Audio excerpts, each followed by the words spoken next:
Think about a paper that I read recently that I found interesting. The first one that comes to mind is a paper called Poverty, Depression, and Anxiety, Causal Evidence and Mechanisms.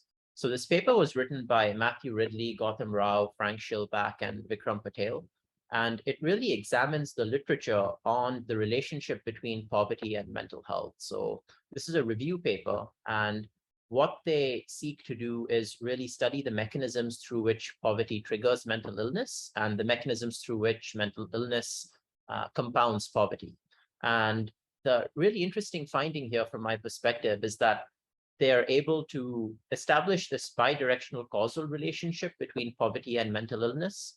And they do this by reviewing the literature on the subject.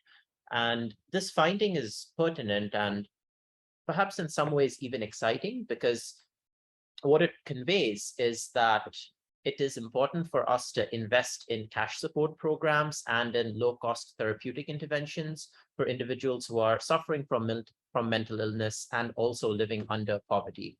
And this is important because mental illness compounds poverty, and at the same time, poverty can also lead to mental illness. So it really establishes that mental illness is not a problem that affects only rich people. It's not a disease of affluence.